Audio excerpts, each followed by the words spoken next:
আপনার মাথায় বোতল পড়েছে, আপনি যদি সেইটার জন্য সরব হইতে পারেন, আমার শিক্ষকের গায়ে হাত পড়েছে, কি সেটার জন্য আপনার দায়িত্ব নেই? এইভাবে একটি বিশ্ববিদ্যালয় আসলে চলতে পারে না।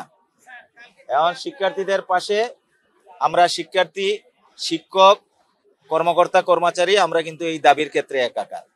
তো আমরা প্রত্যাশা করি যে আমাদের রেসপন্সিবল সরকার, গভর্নমেন্টে যারা আছেন, সংশ্লিষ্ট মন্ত্রণালয়গুলোর দায়িত্বে যারা আছেন, খুব দ্রুত এই ব্যাপারে তারা একটা সুরাহা দিবেন। এখানে কেউই রোদে বৃষ্টিতে ভিজে আন্দোলন করতে চায় না। এখানে কারো নাশকতাও উদ্দেশ্য না, অস্থিতিশীল পরিবেশ তৈরি করাও উদ্দেশ্য না।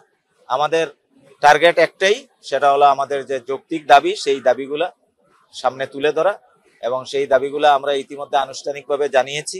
আপনাদের প্রতি আমরা কৃতজ্ঞ যে আপনাদের মাধ্যমে জাতি আমাদের এই দুর্দশার কথাটা জানতে পেরেছে।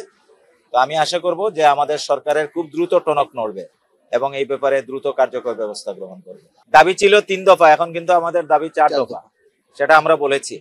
সর্বাগ্রে এখন আমাদের দাবি আমাদের শিক্ষক এবং শিক্ষার্থীদের গায়ে যারা হাত দিয়েছে, যেটা আমরা আওয়ামী ফেসিবাদের সময়ে দেখতাম। ফেসিবাদ মুক্ত সরকারের আমলে এটা কেন হচ্ছে, এর জবাব কে দিবে? এইটার আগে সুরাহা করতে হবে। আপনার মাথায় বোতল পড়েছে, আপনি যদি সেইটার জন্য সরব হইতে পারেন, আমার শিক্ষকের গায়ে হাত পড়েছে, কি সেটার জন্য আপনার দায়িত্ব নেই? দায়িত্ব নেই? এই শিক্ষার্থী, এদের কি রক্তের কোনো মূল্য নেই? এরা তো অকাতরে রক্ত বিলিয়ে দিয়েছে জুলাই বিপ্লবের মধ্যে। আমাদের সাজিদ মারা গিয়েছে, অসংখ্য ছেলে গুলিবিদ্ধ হয়েছে, পঙ্গু হয়েছে। এদের কি রক্তের মূল্য নাই? পুলিশ মারবে তাদেরকে? তাদের কি কোনো অভিভাবক নাই? অভিভাবক হিসাবে আমরা এটা বসে আছি, এটার বিচার করতে হবে। এই বিচার করার আগ পর্যন্ত এখান থেকে আমরা কেউ যাব না।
কোনোভাবেই আসলে দাবি আদায় হচ্ছে না, ঠিক সেই প্রেক্ষাপটেই আসলে তারা রাজপথে নামতে বাধ্য হয়েছেন। এটা একদিন বা 2 দিনে তারা আসলে সড়কে নামেননি, বারবার আসলে তারা সড়কে নেমেছেন তবে দাবি আদায়ে।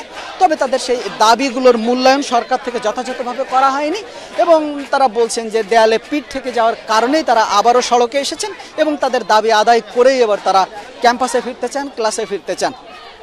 শিক্ষকরাও আসলে তাদের শিক্ষার্থীদের দাবির সাথে একত্র এবং শিক্ষকরাও এখানে এসেছেন, সেটাও আমরা দেখাচ্ছিলাম। গতকালও আসলে শিক্ষকরাই ছিলেন এবং গতকালের ঘটনা ধরে শিক্ষক শিক্ষার্থী সবাই আসলে বলছিলেন যে দেয়ালে শুধু পিঠ থেকে যাওয়ার কারণেই তারা প্রধান উপদেষ্টার বাসভবন যমুনা অভিমুখে লং মার্চ করেন এবং সেই লং মার্চ নিয়ে এগোনোর সময় পুলিশ অতর্কিতভাবে তাদের শান্তিপূর্ণ সেই লং মার্চে হস্তক্ষেপ করেছে, শিক্ষার্থীদের লাঠিপেটা করেছেন,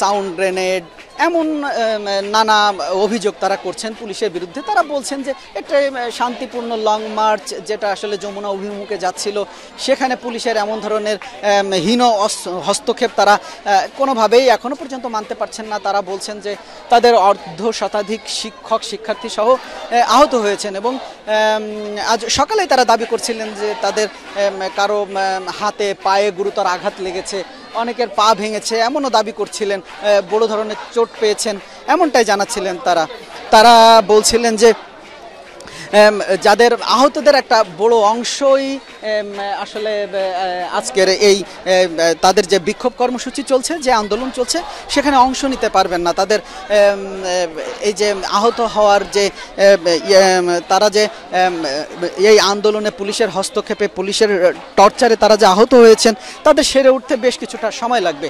তবে গতকাল যারা আহত হয়েছিলেন তাদেরও কেউ কেউ আমরা দেখেছি আন্দোলনে অংশ নিয়েছেন। তারাও বলছিলেন যে আমাদের উপর আসলে যত ধরনের অত্যাচারই হোক না কেন, সরকারের পক্ষ থেকে যত ধরনের অত্যাচার চালানো হোক না কেন, আমরা আসলে দাবি আদায় ছাড়া ক্যাম্পাসে ফিরতে চাই না, ক্লাসে ফিরতে চাই না। তবে গতকালের ঘটনাটার একটু যদি টেনে বলি, প্রধান উপদেষ্টার বাসভবন যমুনা অভিমুখে লং মার্চে পুলিশ লাঠিপেটা করে আসলে সেই লং মার্চ ছত্রভঙ্গ করে দেয়। এরপরে আসলে আরও বেশি বিক্ষোভে ফেটে পড়েন জগন্নাথ বিশ্ববিদ্যালয়ের শিক্ষার্থীরা। তারা বারবারই বলার চেষ্টা করছিলেন আমাদের শান্তিপূর্ণ লং মার্চ, আমরা দাবি আদায়ে যমুনা অভিমুখে যে লং মার্চ করেছিলাম সেটা শান্তিপূর্ণই ছিল। সেই শান্তিপূর্ণ আন্দোলনটাকেই অন্য খাতে প্রবাহিত করার জন্য, অন্য খাতে ব্যবহার করার জন্যই পুলিশ অতর্কিত হামলা চালিয়েছে।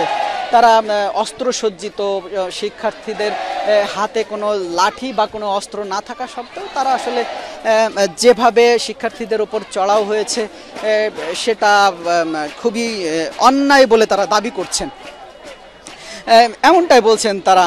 এবং তারা বলছেন অর্ধশতাধিক শিক্ষার্থী এতে আহত হয়েছেন। এরপরে আসলে তাদের যে 3 দফা দাবি ছিল, সেই 3 দফা দাবির সাথে আরও একটা দফা তারা অ্যাড করেছেন।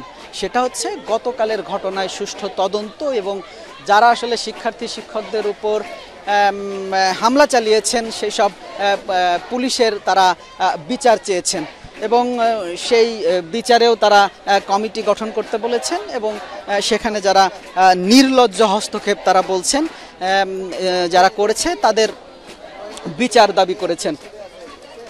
এছাড়াও তাদের যেসব দাবিগুলো এই বিচারের বাইরেও যে তাদের যে 3 দফা দাবি, আসলে তারা এই 3 দফা দাবির মধ্যে আসলে বলছেন জগন্নাথ বিশ্ববিদ্যালয়ের আবাসন ব্যবস্থা নিশ্চিত না হওয়া পর্যন্ত 70% শিক্ষার্থীর জন্য আবাসন বৃত্তি দিতে হবে। এই বৃত্তি 2025-26 অর্থ বছর থেকেই কার্যকরের দাবি জানিয়েছেন শিক্ষার্থীরা। এটা তাদের একটি দাবি।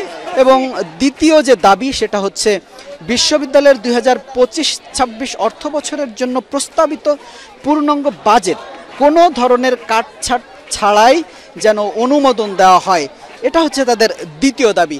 এবং সর্বশেষ ও তৃতীয় দাবি যেটা তারা করছেন সেটা বিশ্ববিদ্যালয়ের দ্বিতীয় ক্যাম্পাসের কাজ পরবর্তী একনেক সভায় অনুমোদন করে অগ্রাধিকার প্রকল্পের আওতায় বাস্তবায়ন করার 3 দফা দাবিতে তারা আসলে এই আন্দোলন চালিয়ে যাচ্ছে। এই সব মিলিয়ে এই 3 দফা দাবি সাথে বিচার, এখন আসলে তাদের দাবি হচ্ছে 4 দফা দাবি। এই 4 দফা দাবির যথাযথ বাস্তবায়নই এখন আসলে তারা চাচ্ছেন। তবে আমরা হয়তো আরও একটু দেখাতে পারছি। এখন সময়ের সাথে সাথে কিছুক্ষণ আগে জগন্নাথ বিশ্ববিদ্যালয়ের ক্যাম্পাস থেকে শিক্ষার্থীরা এসেছেন, শিক্ষকরা এসেছেন। মোটামুটি এখন আন্দোলনে পুরো কাকরাইল মোড় এলাকায় আসলে উত্তাল এবং তারা দাবি করছেন এবং পুরো কাকরাইল মোড়ের আশেপাশের যেসব সড়কগুলো, সব সড়কগুলোই আসলে বন্ধ করে দেওয়া হয়েছে। এর ফলে আশপাশের সড়কগুলোয়ও গাড়ির চাপ বেড়েছে। এসব এলাকায় যেসব পথচারী বা গাড়িগুলো আসছে তারাও আসলে একটু যানজটের সম্মুখীন হচ্ছেন। সব কিছু মিলিয়ে আসলে জগন্নাথ বিশ্ববিদ্যালয়ের শিক্ষকদের যে 3 দফা দাবিতে যে আন্দোলন সেটা এভাবেই চলছে।